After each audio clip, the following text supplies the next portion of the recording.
vValidate is ready to go. It's time to validate the input fields. In this lecture, we're going to start using the components we registered previously. I'm using the modal we've prepared in the previous section. There are two forms, which are the login and registration forms. We're going to begin with validating the registration form. The form will have additional fields that normally wouldn't appear on a registration form. At the very least, you'll usually ask for the email, username, and password. I decided to add additional fields for demonstration purposes. It'll give us the opportunity to look at how we would validate various types of input fields. Now that we have an overview of things, let's begin. Switch over to the editor. Inside the authentication component, search for the registration form. There's a comment above the form that says registration form. If you want, you can fold the login form to better focus on the registration form. We won't be dealing with the login form for a while. The very first field in the form is for the name. It's a text field with no unique attributes. The objective of this lecture is to validate this field. We're going to use one rule. We want to make the name a required field.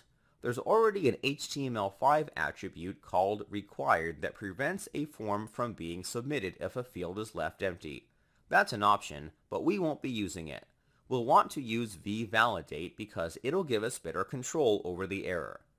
The first step is to replace the form element for the registration form with the vForm component.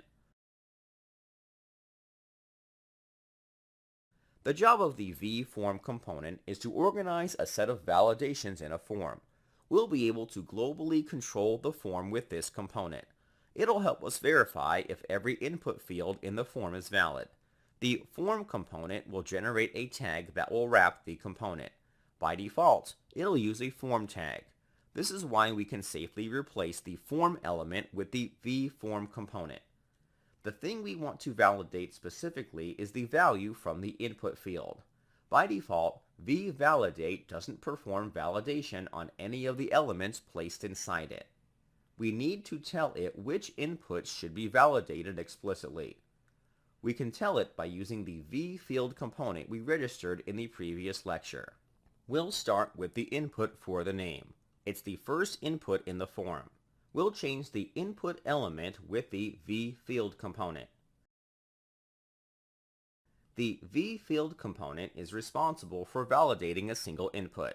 It'll generate an input tag by default.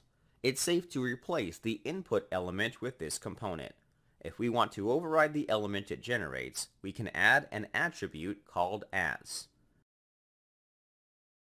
The value for this attribute is the name of the tag we want the component to generate.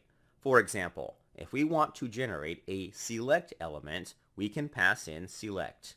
The original tag was an input tag, so we'll remove this attribute.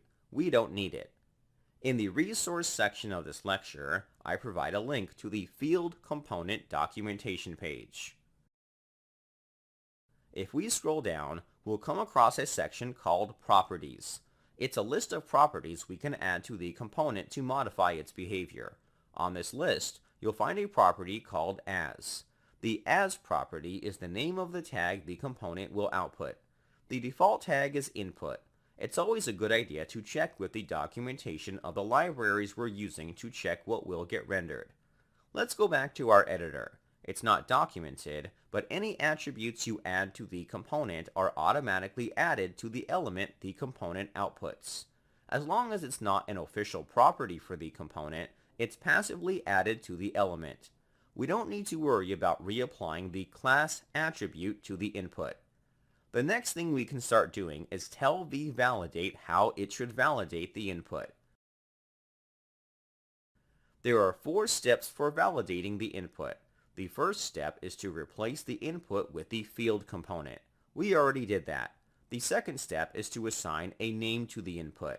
We're going to be validating multiple inputs.